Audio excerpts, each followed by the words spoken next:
സൗദിയിലെ ഖമീഷ് മുഷയത്തിൽ ആദ്യ സന്ദർശനത്തിന് എത്തിയ എം.എ. യൂസഫ് അലിയെ സ്വീകരിച്ച് പ്രവാസി സമൂഹം. ബാനറുമായി എം.എ. യൂസഫ് അലിയെ വരവേറ്റ പ്രവാസികൾ ഫോട്ടോ എടുക്കാനും പരിചയപ്പെടാനും തിരക്ക് കൂട്ടി.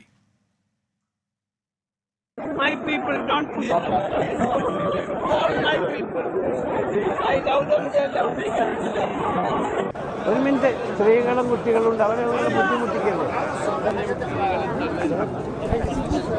ലുലു ഹൈപ്പർ മാർക്കറ്റിന്റെ ഉദ്ഘാടനത്തോടനുബന്ധിച്ചാണ് ചെയർമാൻ എം.എ. യൂസഫ് അലി കഴിഞ്ഞ ദിവസം ഖമീഷ് മുഷയത്തിലെത്തിയത്. പരമ്പരാഗത സൗദി ഫോൾക്ക് ഡാൻസിനോടൊപ്പം യൂസഫ് അലി ചുവടുവെച്ചു.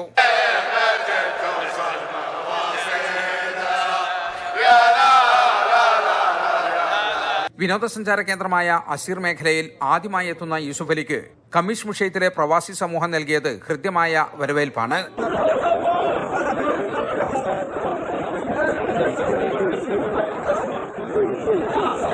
തന്നെ കാണാനെത്തിയവരോടൊപ്പം ചെലവഴിക്കാൻ യൂസഫ് അലി സമയം കണ്ടെത്തുകയും ചെയ്തു. ഖമീഷ് മുഷയത്തിലെ മലയാളികളായ പ്രവാസികൾ ബാനറുമായാണ് യൂസഫ് അലിയെ സ്വാഗതം ചെയ്യാനെത്തിയത്. സ്ത്രീകളും കുട്ടികളും അടങ്ങുന്ന സംഘം പരിചയപ്പെടാനും ഫോട്ടോ എടുക്കാനും തിരക്കുകൂട്ടി. ആരെയും നിരാശപ്പെടുത്താതെ യൂസഫ് അലിയും. ലുലുവിന്റെ ഹൈപ്പർ മാർക്കറ്റ് ഖമീസിൽ തുടങ്ങാന്ന് പറഞ്ഞ് അതിന്റെ ഡേറ്റ് തീരുമാനിച്ച മുതൽ ഇവിടുത്തെ പ്രവാസി മലയാളികളൊക്കെ വളരെ ആകാംക്ഷയോടെ കാത്തിരിക്കുകയായിരുന്നു.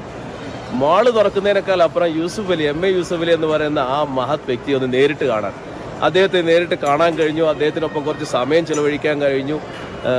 അബ്ദുൽ അസീസ് ബിൻ മുഷയത്ത് അദ്ദേഹത്തെക്കുറിച്ച് പറഞ്ഞത്, അദ്ദേഹം അറബിയിൽ പറയുകയാണെങ്കിൽ റജ്ജാൽ മുഹ്തറം മുത്തവാബ, യാനി അദ്ദേഹം വളരെ സൽക്കർമ്മിയും അതുപോലെ തന്നെ സത്യസന്ധമായിട്ടുള്ള മനുഷ്യനാണെന്നുള്ളത് അദ്ദേഹത്തിൻ്റെ മുഖത്ത് നിന്ന്, അദ്ദേഹത്തിൻ്റെ സംസാരത്തിൽ നിന്ന് വ്യക്തമാണെന്നുള്ള വലിയൊരു കമൻ്റാണ് ഖമീസിന്റെ ഗവർണറായ അബ്ദുൽ അസീസ് മുഷയത്ത് അദ്ദേഹത്തെക്കുറിച്ച് പറഞ്ഞത്. മലയാളികളാണ് എന്നും തന്റെ ശക്തിയെന്നും അവർ നൽകുന്ന സ്നേഹത്തിനും പിന്തുണക്കും നന്ദിയുണ്ടെന്നും യൂസഫ് അലി പറഞ്ഞു. ഞങ്ങൾ എവിടെ ചെല്ലുമ്പോഴും കാണുന്നില്ല, എൻ്റെ മലയാളി സഹോദരന്മാർ പൂർണ്ണമായി ഞങ്ങളോട് സഹകരിക്കുകയും സ്നേഹവും സാഹോദര്യവും പ്രകടിപ്പിക്കുകയും ചെയ്യുന്നവരാണ്.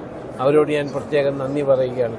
കണ്ടില്ല, അവരൊക്കെ മേഖലയിൽ ഇനിയും ലുലുവിന്റെ പുതിയ ബ്രാഞ്ചുകൾ ആരംഭിക്കുന്ന സാഹചര്യത്തിൽ ഇടക്ക് ഇനിയും കാണാമെന്ന ഉറപ്പ് നൽകിയാണ് യൂസഫ് അലി ഖമീഷ് മുഷയത്തിൽ നിന്ന് മടങ്ങിയത്. ജലീൽ കണമംഗലം, 24 ജിദ്ദ.